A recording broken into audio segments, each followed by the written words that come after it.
I actually don't think, I think I've only seen this level of excitement in the crypto space twice before. So once was the very, very earliest days of Bitcoin, when also was excruciating to try and use Bitcoin, but it was kind of the best time to get in. And then also the very, very early days of Ethereum, when I remember, you know, Vitalik was going from town to town in these meetups, and just the level of excitement in the rooms was crazy for something that hadn't even launched. And so I'm extremely optimistic about Sovryn, because I've seen this happen twice before. Just the level of energy, it's crazy.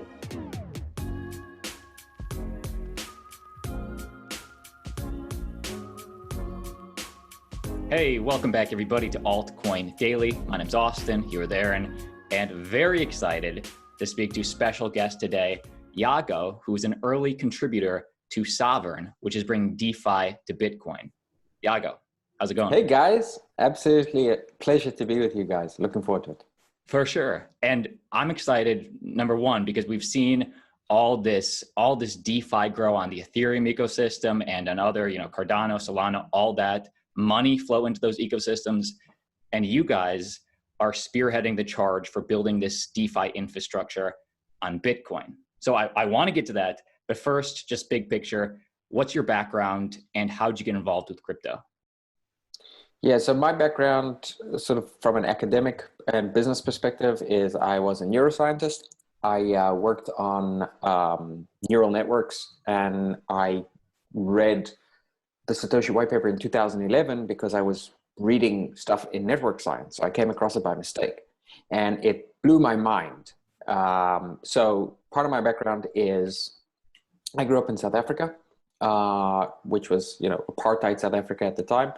Part of my family were associated with Nelson Mandela's ANC party and had been designated as terrorists. And so they had been forced to flee the country. When I was a young kid, I was smuggling gold out to them in Kruger rands that my mother would sew into my clothing. So Kruger rands are like these little gold coins. And my family had, survived the Holocaust by smuggling jewels. So for me, this idea that financial sovereignty was very important. Having the ability to have true ownership of something was critical to being able to preserve your freedoms and your sovereignty, was something I had grown up with. And I had seen in many different examples in my life how when governments try to control you or become oppressive, the first thing they go after is the money. They go after your money because that's the best and easiest way for them to control a population. So when I came across Bitcoin, I think I was already primed to sort of see the value there. And so in 2011, I started getting into Bitcoin, and very, very quickly, I became all Bitcoin all the time. And I've been on trying to build up the adoption of Bitcoin ever since. Wow. I love that. Yeah, Bitcoin is probably, in my opinion, the best way to, take control of your money and be able to, transport it, just hold on to it. My question is, why DeFi on Bitcoin? Why DeFi on Bitcoin? I mean, isn't DeFi on Ethereum or Solana, isn't that working fine? Why DeFi on Bitcoin? Well, there are two reasons to have DeFi on Bitcoin. The first reason is for Bitcoin, and the second reason is for DeFi. So for Bitcoin, there's $1 trillion in assets. Those are assets that people have value for, right? People hold Bitcoin because they want to have an asset that they can use without intermediaries. But today, if you want to use Bitcoin, you pretty much always have to go through an intermediary. If you want to lend, if you want to borrow, if you want to trade, if you want to have a stable coin, all of these things are sending you to a central intermediary. And you can't even use Ethereum for DeFi because, the way that Bitcoin works on Ethereum is through a centralized party, right? So WBTC is just Bitco account, right? So you have to trust them. So for Bitcoin, there's a huge sort of latent demand out there. In fact, I would say the biggest market by far for DeFi is Bitcoin. And until Sovryn came around, no one was really tapping that market. And then from the DeFi side, well, I actually don't think you can build really good DeFi outside of Bitcoin. And the reason is simple. Bitcoin is unique even after all of these years in the crypto space, Bitcoin is the only system that you know it's going to look the same way today as it's going to look tomorrow and in 10 years and for your children and your grandchildren. It's a law of nature, block after block after block, the same rule set, the same thing. That is the kind of reliability that you need if you're trying to build a new financial system, right? Because a new financial system means mortgages, it means pensions, it means long-term lending, it means people's savings, right? It needs to be ironclad reliability like a law of nature. And only Bitcoin provides that. So right now we're seeing a lot of experimentation on ETH, on Solana, on Avalanche. And I think that's really great, right? There's a lot to learn from that experimentation. But ultimately, when we rebuild the financial infrastructure of the world, that's going to be done on Bitcoin because it's the only reliable system out there. So talk to me about Sovryn, because I've personally seen you on the Pomp podcast, on Bankless podcast, but for those people that have never heard of Sovryn, what is it and what do you provide? So Sovryn is an extension of Bitcoin, right? It's a protocol that extends the functionality of Bitcoin. I sometimes call it the Bitcoin with superpowers, right? So with Sovryn, you're able to build out all the key components of smart contracts, decentralized finance. And so what Sovryn does is it uses all of the technologies of Bitcoin layer 2 to create these tools. So in a very short space of time, Sovryn has built out lending and trading, the margin trading, Bitcoin-backed stablecoins, a launch pad, and maybe most importantly, a very, very robust governance system that manages the protocol. And on top of that, there's a whole slew of things that are being built by people who are working on the Sovryn protocol. So Sovryn is not a company. It's not an application, it's a protocol. And it basically means that Bitcoin can now do anything that you're seeing on the other chains. And in particular, Sovryn right now is focused on building out the financial tools that extend people's sovereignty over their Bitcoin and really over any type of money to never having to use an intermediary ever again. So with Sovryn, you can do Bitcoin-backed stablecoins, you can do lending and borrowing, you can do spot and margin trading. Is that correct? Yeah, so you can do, all of those things. And, there's work right now being done by one team who are working to bring perpetual swaps to Sovryn. There's a team who are bringing zero interest loans. So you'll be able to borrow against your Bitcoin and pay zero interest into perpetuity. So you never have to sell your Bitcoin again. There's a project that has already launched a system for managing marriages, and they're now working on divorces. So you can, when you get married, you can do it, without a government, without an intermediary. You can just, have a global marriage, which is protected by the most secure system in the world, the most permanent system in the world, Bitcoin, right? And then if you ever get divorced, instead of having to go through years and years of a court case, you just have a smart contract that's able to manage that out. There's a team working on mortgages. There's a team working on systems with El Salvador so that people in El Salvador can start borrowing against their Bitcoin and using Bitcoin-backed stablecoins with Lightning Network as their normal means of payment. It's phenomenally exciting how much innovation is happening. And what's cool about it also is in many ways it's different from sort of like the experiments in DeFi that have been happening on other chains, because Bitcoin is so much more connected to real world economics, right? So like these things like pensions, mortgages, these things are happening on Sovryn because Bitcoin's already deeply embedded into the world of remittance, into El Salvador, into the way that Nigerians save money. So it's really exciting to see a different kind of DeFi emerging and very, very quickly.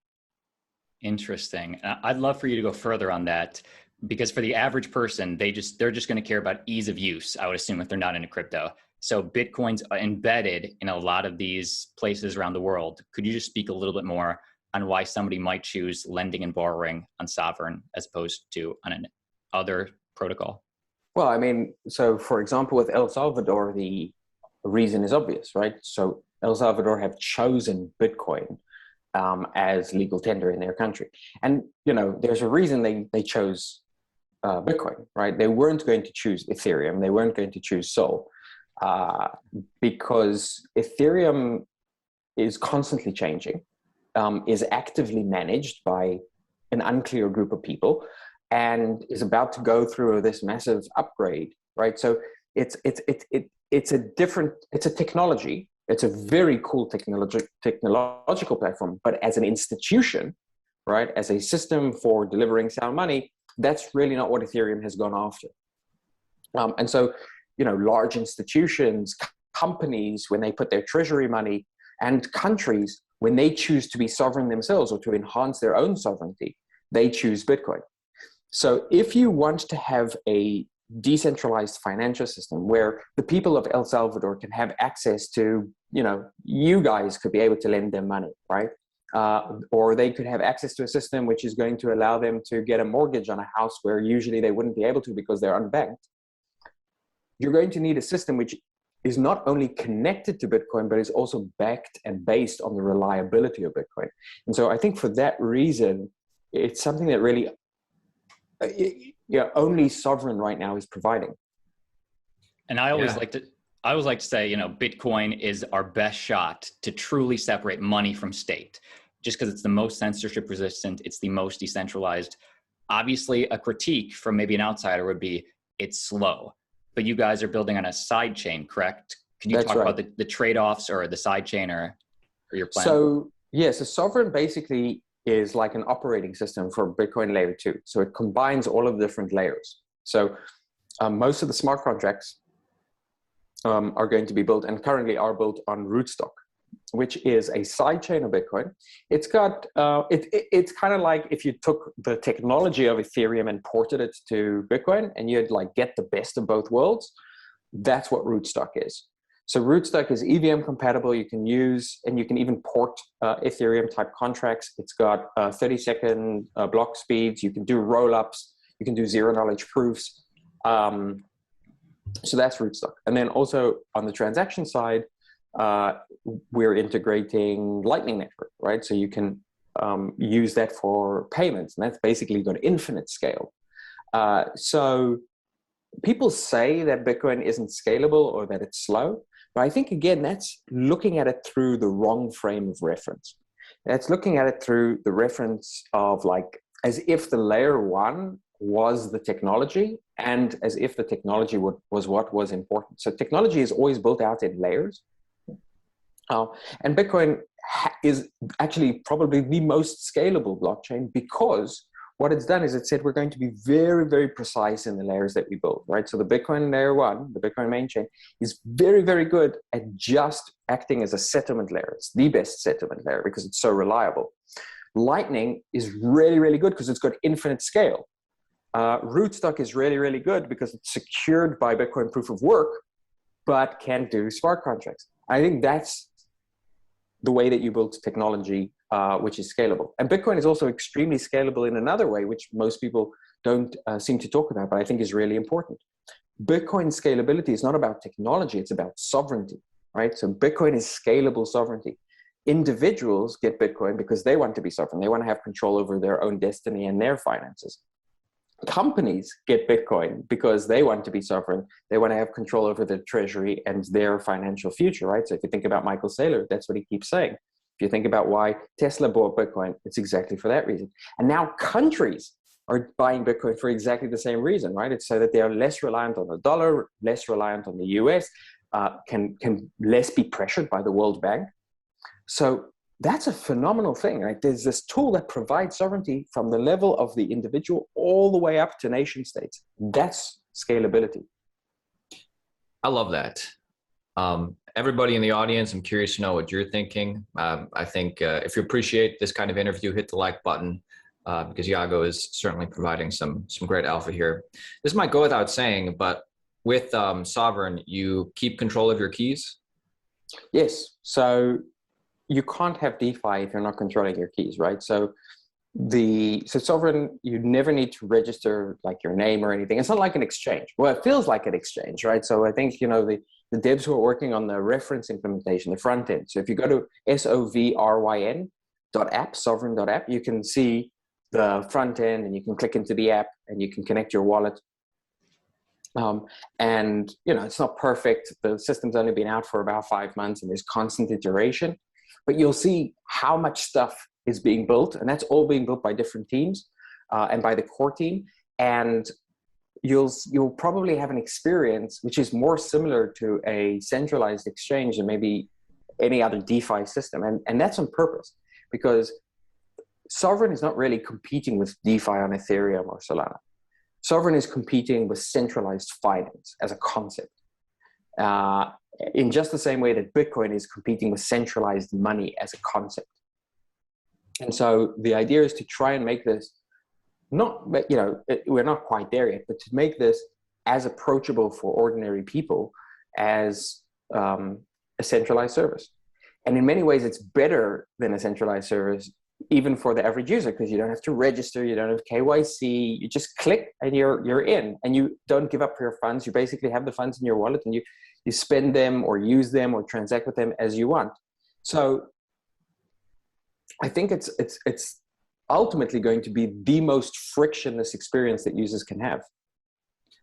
I like that. I'm really excited to check it out. And we will be leaving all links in the description, so everybody can just click through down in the description. Well, you'll know it's the real link. I'm curious to hear about the actual SOV token, the Sovryn token, which has a fluctuating value. What is the use case for the SOV token?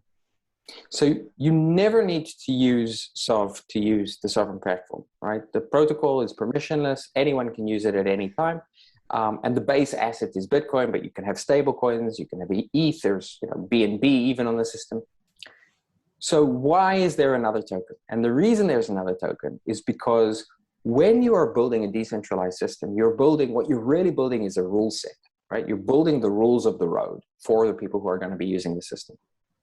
Now, Bitcoin has taken, like Bitcoin main chain, has taken the approach of you're building a rule set that everyone in the world needs to be able to use. And so, and not only that, it needs to be money. It needs to be like the most reliable thing in the world, like gold, right? So gold doesn't change.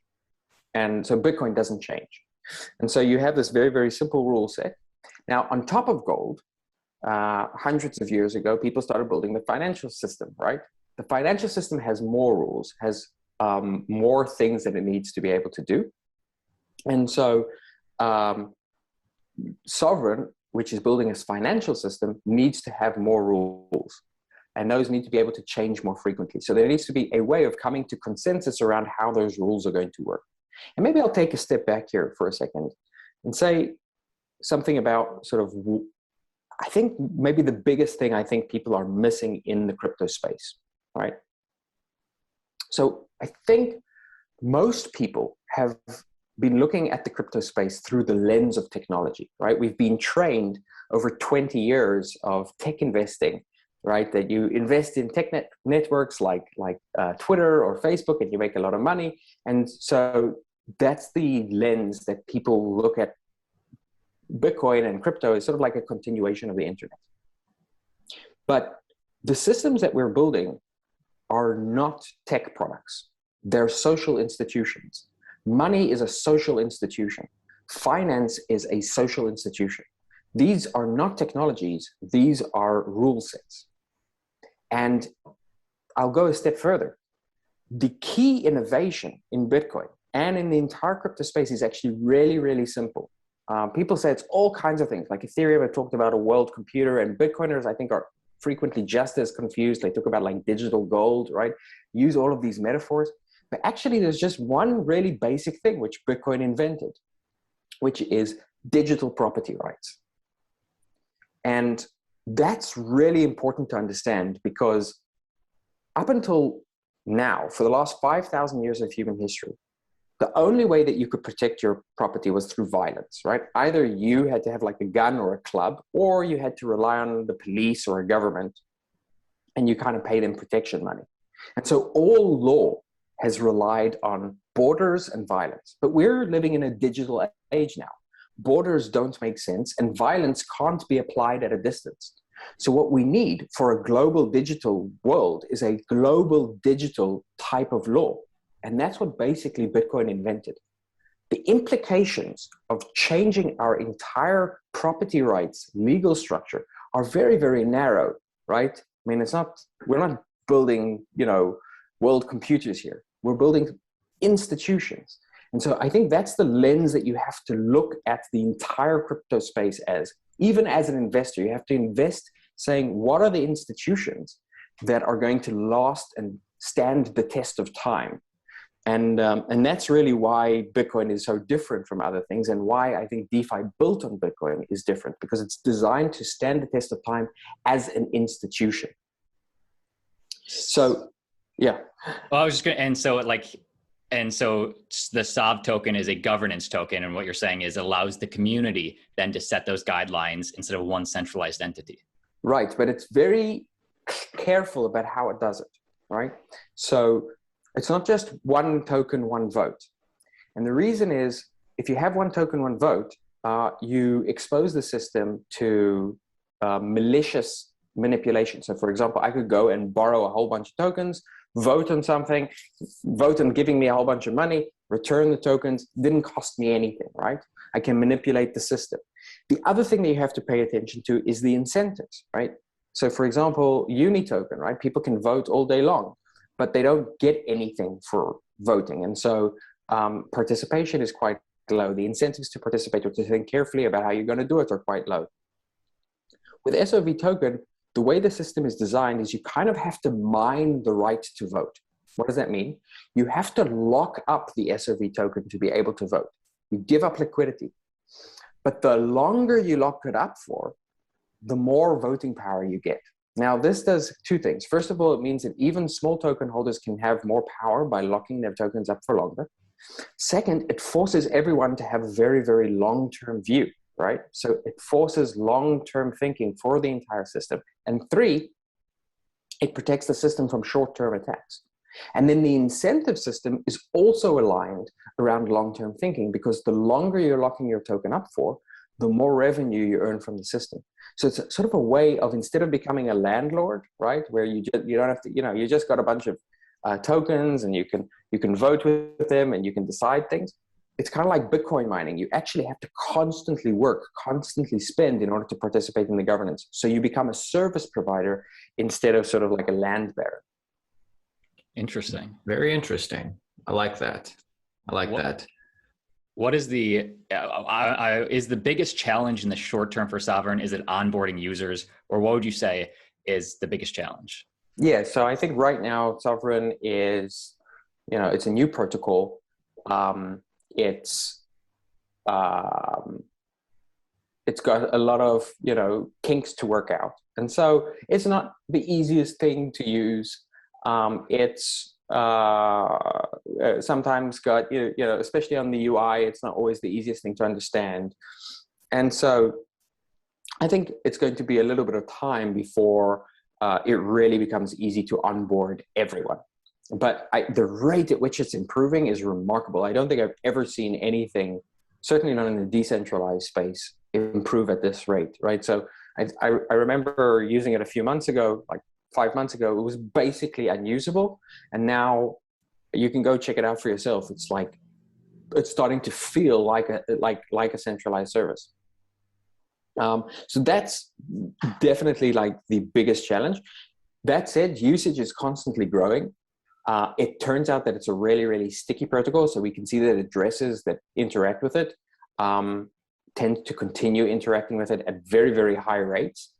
And there's growing traction around it, and the developer community that's growing around it is growing at an astounding rate too. I think I've only seen this level of excitement in the crypto space twice before.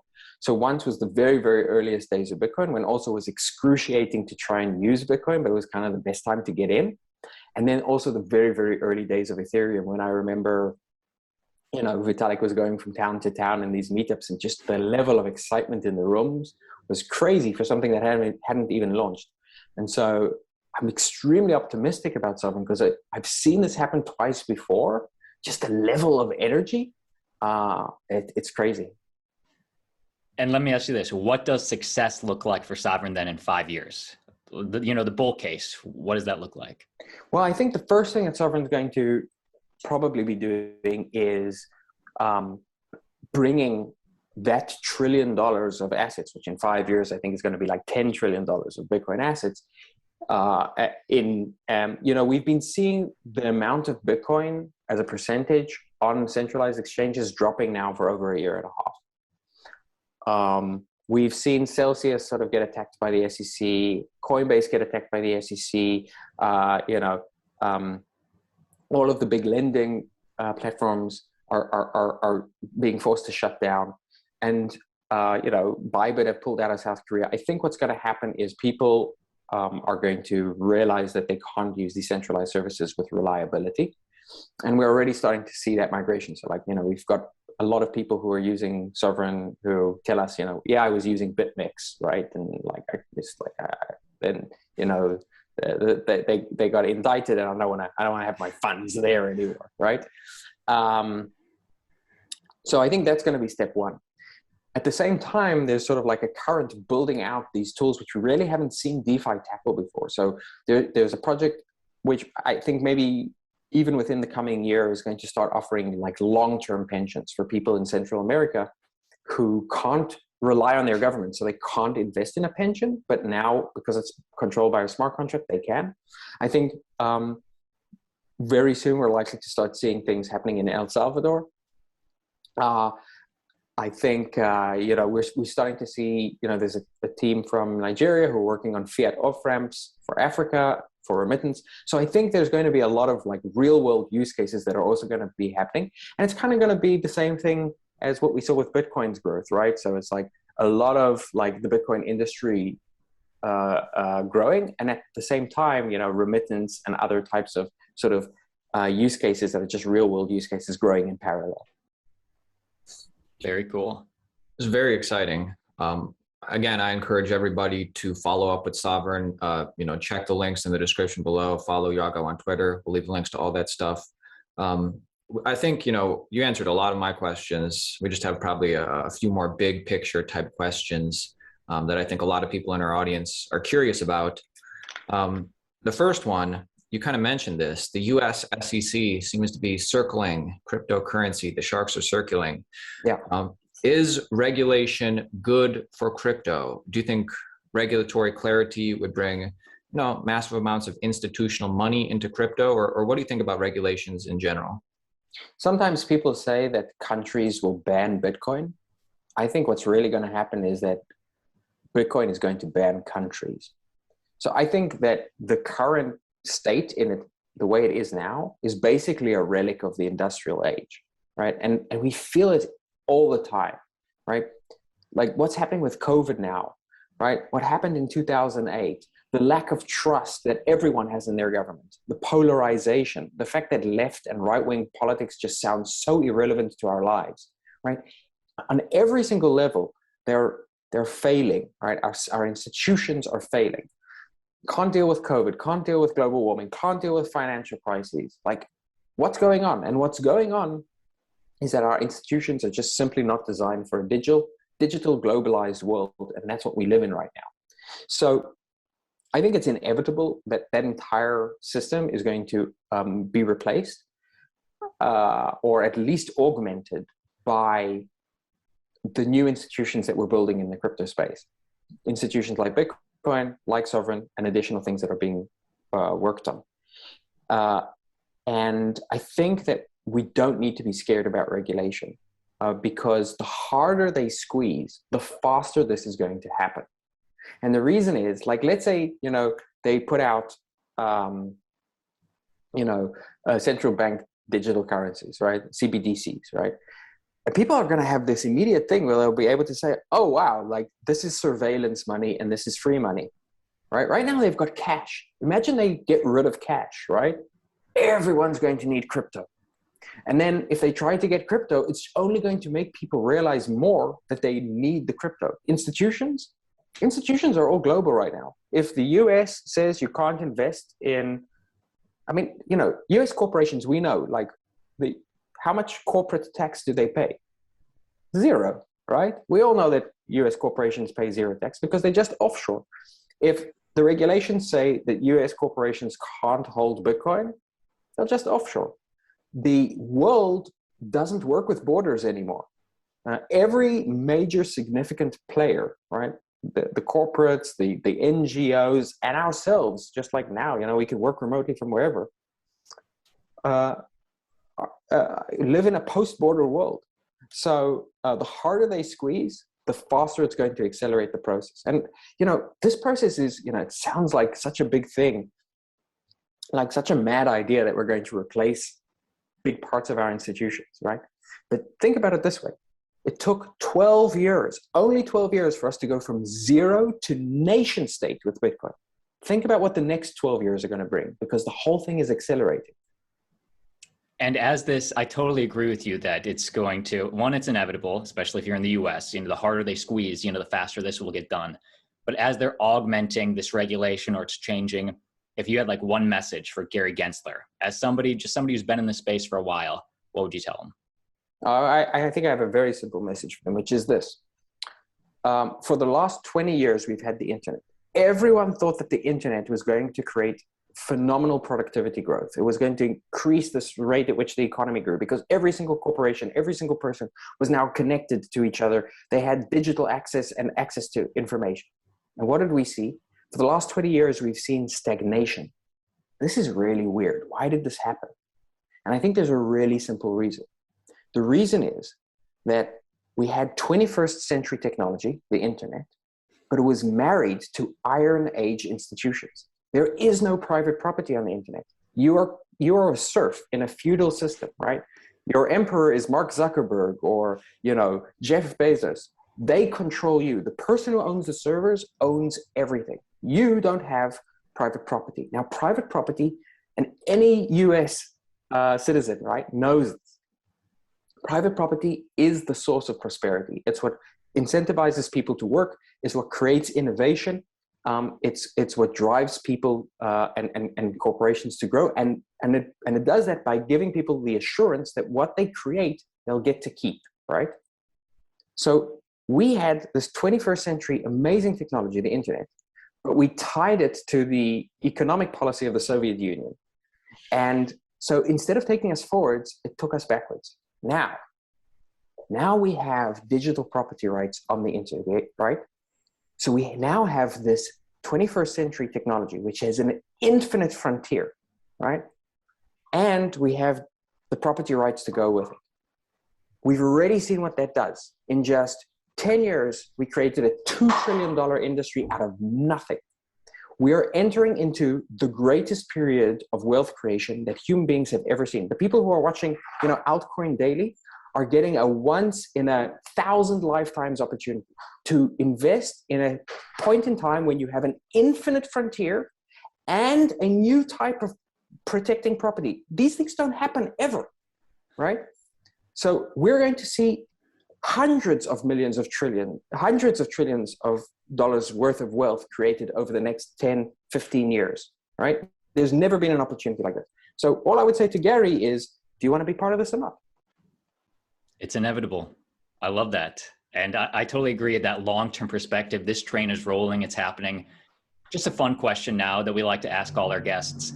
But for the end of this year, 2021, what's your Bitcoin price prediction? I mean, I don't typically look at the price. I bought my first Bitcoins at, when they were trading at $3.50, right? I still haven't sold any. And that's because I see this as, generational wealth, and that's why I have some ETH and I have some of the other things and I use them to experiment and to play, but it's not a way that I can save my money, right? It's not something that I know that my kids or my grandkids will be able to inherit. So I don't really care, but whatever it is now, 10x it. By the end of this year? I mean, by the end of this year, I wouldn't be surprised to see it at $250,000 by the end of the year. Damn. I love it. So you're telling me that, you've been in Bitcoin a long time and you've never sold any significant amount? I've never sold, no, I mean, I've maybe sold a few $100s worth of Bitcoin. Damn, I love that. Will you I'm never going to have to sell. Like you go to Sovryn, I'm now going to be able to borrow against my Bitcoin at 0% interest. Like, True. you never have to sell Bitcoin. That's like, that is the asset. You know, every generation has to make one good decision. Your grandparents had to decide to go to college. They did that, they could fuck up everything else, that'd be fine. Your parents had to decide to buy a house. Didn't matter how much they were underwater on the mortgage. If they bought a house in the 80s, they're millionaires today. Our generation has an even bigger opportunity. Just buy Bitcoin, right? Doesn't matter what you do, you're gonna end up with fuck you money. I love that. And that brings me to my final question. If you're a new investor coming into this space today, what's a piece of advice you would give that new investor? Be an investor, not a speculator, right? So speculation is fun and it's cool, but you have to remember it's a casino, right? So you only put casino money in, right? Bitcoin is your savings account. 80% or more should be in Bitcoin. The amount that you allocate to speculating on other things, that's casino money. When you get into this, like, most of the people come in bull markets. There's a lot of excitement and everyone has fantasies of getting rich, right? There are very few ways to get rich, to get poor quicker than trying to get rich quick, right? The people that I know and have met along this journey that I've been on for the last 10 years who have really made it are the people who have taken a long-term view and have acted in the most boring way possible. And not just with Bitcoin, but with the other assets as well. You know, people who have taken a long-term view on Ethereum. So don't be a speculator, be an investor. Interesting. I love that. And not to put you on the spot, but also just maybe to go a step further. Let's say you were talking with your buddy at the bar who's a more experienced investor, someone closer to somebody who's been in the space for a long time. What's a piece of advice you may give him? Someone who's been in the crypto space, you mean? Yeah, like exactly. like a more experienced investor now, because that was really good advice, I think, for a new person in cryptocurrency, but like for a more experienced person. Yeah. So what I would do for that person is I would go back to what I said earlier. Don't think of this as technology. Think about this as building institutions, right? The paradigm has changed. We're not building the internet anymore. We're building what comes after the internet, right? We're building the property rights for an internet age. So when you're looking at opportunities to invest in space, there are hidden gems, right? Those are the things that are building fundamentally new institutions that are going to be valuable and reliable into the future. I love that. Yago, thank you so much for joining us today. I feel I have such a better understanding of Sovryn and all the infrastructure that's being built. Would you just give final thoughts for the Altcoin Daily audience and final thoughts about Sovryn?